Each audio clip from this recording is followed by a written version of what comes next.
Morning students of BA second year.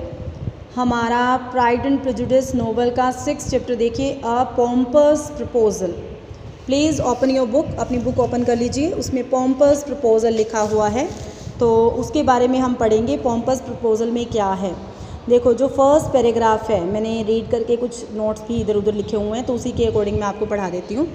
जो first paragraph है उसमें क्या बताया हुआ है कि जो Collins wanted to talk Elizabeth, जो कॉलिन्स है, विलियम कॉलिन्स है, क्योंकि उसे पता चल गया जेन तो ऑलरेडी एंगेज्ड है, she is going to marry Bingley.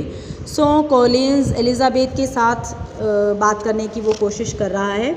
Mother goes with their daughter, mother भी वहीं पे हैं, तो क्योंकि मदर चाहती है कि एलिजाबेथ की शादी विलियम कॉलिन्स से हो जाए, तो वो वहाँ से अपनी बेटियों के साथ चली जाती है, so that they can talk with each other, conversation वो कर सकें। लेकिन जो एलिजाबेथ है, she doesn't want to talk Mr Collins because she doesn't want to marry him, वो उससे शादी ही नहीं करना चाहती हैं। On the other hand side Mrs Bennet is thinking कि अगर वो एलिजाबेथ मिस्टर कॉलिन्स से शादी कर लेती है तो उनकी जो प्रॉपर्टी को नुकसान पहुंचने वाला है वो कम पहुंचेगा, क्योंकि प्रॉपर्टी किसी एक बेटी को तो मिल ही जाएगी ना मिस्टर बैनेट की। एंड अब हम देखते हैं कि नेक्स्ट जो इसमें पैराग्राफ है उसमें क्या है, कॉलिंग क्या कह रहा है कि I want to marry you, है ना। जो लास्ट पैराग्राफ है, believe me my dear Miss Elizabeth that your modesty adds to your other perfection, you would have been less attractive my eyes had there not been the little unwillingness, है ना। इसमें वो क्या कह रहा है कि जबकि जो तुम क्योंकि जेन को सबसे सुंदर कहा जा रहा है, जेन तो सबसे सुंदर है ही, उसके बावजूद कहता है लेकिन फिर भी तुम्हारे अंदर बहुत सारी परफेक्शंस हैं। In this way he without मतलब डायरेक्ट नहीं कर रहा है, लेकिन he is proposing to Elizabeth.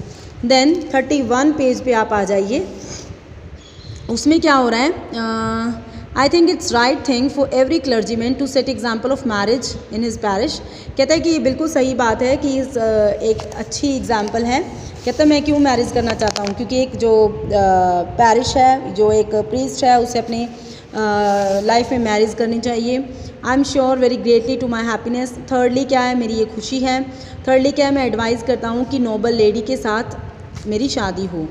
और जो फेयर कज़न है मेरी, है ना, I must add that notice and kindness of Lady Catherine de Bourgh is not among the least of the advantage I can offer you. जैसे कि हमें पता चला है कि उसे जो लेडी कैथरीन है उसने बुलाया था ना ऑर्डिनेशन के लिए, तो वो कहता है कि तुझे तो ये भी पता है कि मैं ऑर्डिनेशन के लिए आया हूँ, तो जो भी मेरी वाइफ होगी तो उसको ये एडवांटेज भी मिलेगी, मतलब I am going to get a good position. कहते हैं कि और क्या बात है, since I am to inherit, मैं तुम्हारी जो प्रॉपर्टी है तुम्हारे फादर की डेथ के बाद वो मेरे पास ही आएगी, तो इसमें तुम्हारा ज़्यादा नुकसान नहीं होगा, मुझे ये है कि तुम्हारा कम से कम लॉस हो। उसे क्या बता रहा है कि telling her about his choice love, है ना, कि मतलब जो मेरी चॉइस है मैं उसे लव पे नहीं लगा रहा, मतलब मैं सोच रहा हूँ कि जो सही है वो हमें करना चाहिए। तो जो एलिजाबेथ है वो क्या कहती है, you are too hasty sir. Hasty क्या होता है, बहुत जल्दबाजी, आप बहुत जल्दबाजी कर रही हैं। Because Elizabeth she doesn't want anything from him and वो रिफ्यूज़ कर देती है उसे। I believe replied Mr Collin with a wave of his hand that it is usual with young ladies to refuse the proposal of a man whom they secretly mean to accept. कहते हैं ये आम होता है कि जो young ladies होती हैं वो सामने मना कर देती हैं, जो सीक्रेटली उसका मतलब क्या होता है, एक्सेप्ट करना। तो I am not discouraged and shall hope to lead you to the later altar a long, है ना। तो मिस्टर कॉलिन्स कह रहा है कि मैं और तुम्हारा वेट करूँगा, मुझे पता है कि तुम्हारा मन है मेरे से शादी करने का, लेकिन तुम मुंह पे मना कर रही हो, तो उसकी मैं मतलब जो आप तुमने मुझे रिफ्यूज़ किया है मैं उसके लिए और वेट करूँगा। तो लास्ट में हम पढ़ सकते हैं कि she refuse and said do not ask me second time, but जो एलिजाबेथ हैं लास्ट लाइन्स में वो कह रही है, रिफ्यूज़ कर रही है और वो बात समझाने की कोशिश कर रही है कि don't ask me again. So 32 page पे आ जाइए, वहाँ पे क्या कह रहा है, आई am sure that I am the last women in the world who would make you so, है ना, मतलब मैं आई am sure I am the last women in the world who would make you so, जो मैं last women हूँ जो कि ऐसे कर रही हूँ। उसके बाद वो क्या बात कर रही है, in spite of your many attraction portion of money which you inherit is so small. वो कहता है, वो कह रही है एलिजाबेथ, इसके बावजूद कि in spite of your many attraction, तुम्हारे अंदर बहुत ज़्यादा और अच्छी चीज़ें हैं, जो पोर्शन है मनी का तुम इनहेरिट करने वाले हो वो तो बहुत कम है ना। तो I thank you again for the honour मैं तुम्हें थैंक्स कहना चाहती हूँ। यहाँ पे ये लाइन में लिखा हुआ है, ये देखिए, I thank you honour you have done me, लेकिन मैं तुम्हारा जो डिसीजन है, जो तुम्हारा प्रपोज़ल है, उसे मैं इम्पॉसिबल है, मैं मान नहीं सकती। Mr Collin was not left alone long for Mrs Bennet enter the breakfast room and congratulate both him herself. Mrs Bennet है, उसे ये लग रहा है कि दोनों की बात हो चुकी है, तो वो उन्हें कॉन्ग्रेचुलेट करने की कोशिश कर रही है। Mister Collins received and return the good wishes. Mister Collins उसकी कॉन्ग्रेचुलेशंस को, मिसेस बैनेट की कॉन्ग्रेचुलेशंस को लेता है और उसे भी बदले में वापस वही गुड विशेज़ दे देता है। This information, however, startled Mrs. Bennet. Lizzie is a headstrong, foolish girl and does not know her own interests, but I will make her know it, she said. जो मिसेस बैनेट है वो क्या कहती है कि Lizzie क्या है, headstrong है, फुलिश गर्ल है, मैं उसे सब समझा दूंगी कि उसे क्या करना चाहिए। मतलब मिसेस बैनेट को क्या है, वो मिस्टर कॉलिन से शादी करने के लिए मान जाए। देन वट हैपन, लास्ट में देखिए, Mr Bennet you wanted immediately, you are wanted immediately, Mr Bennet you are wanted immediately, you must come and make Lizzy marry Mr Collins. Mrs Bennet है वो बहुत ज़्यादा टेंशन में है और अपने हस्बैंड को बोल रही है तुम्हारी ज़रूरत है, तुम प्लीज़ एलिज़ाबेथ को मनाओ कि वो कॉलिन से शादी करने के लिए तैयार हो जाए। देन देखिए हमारा next 33 page, Mr Bennet saying Elizabeth will not accept him. Mr Bennet भी क्या है, उसकी जो एलिज़ाबेथ है उसकी तरफ है। ही सेइंग कि तुम कोई मर्जी बात मान लेना, एलिज़ाबेथ को कह रहे हैं, लेकिन मिस्टर कॉलिन से शादी करने के लिए बिल्कुल भी मत मानना। लिज़ी डिक्लेयर्स, यहाँ पे देखिए, Lizzie declares she will not have Mr. Collins and Mr. Collins begins to say that he will not have Lizzie, है ना। Lizzie क्या कह रही है, डिक्लेयर कर देती है कि वो मिस्टर कॉलिन्स के साथ नहीं रहना चाहती, और मिस्टर कॉलिन्स बिगिन करता है to say that he will not have Lizzie, है ना। And what am I do not occasion, and what am I to do on this occasion, इस ओकेजन पे मैं क्या करूँ, है ना, होपलेस बिजनेस है, मैं कोई बात तो कर ही नहीं सकता। मिस्टर बैनेट कहते हैं कि वो दोनों एक दूसरे को पसंद ही नहीं करते हैं, तो मिसेस बैनेट को कह रहा है कि फिर मैं कैसे उन्हें मनाऊँ।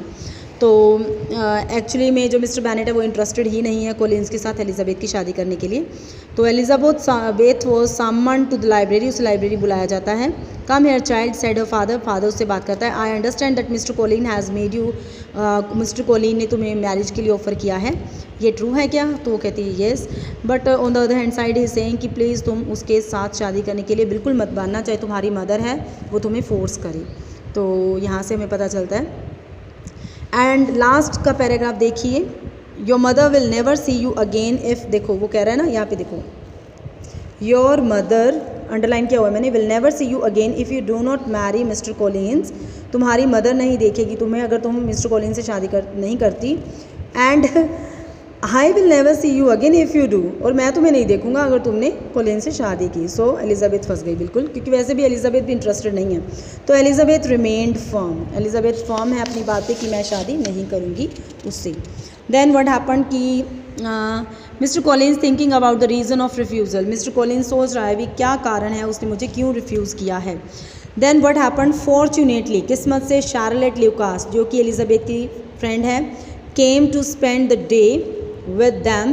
Mrs. Bennet entreated her to persuade her friend Lizzie to comply with the wishes of all her family. She talked on till they were joined by Mr. Collins, whereupon she decided that she wished to talk to him. अब यहाँ पे क्या है, Elizabeth की जगह पे जो Lucas है वो विलियम कॉलिन्स की तरफ अट्रैक्ट होती है।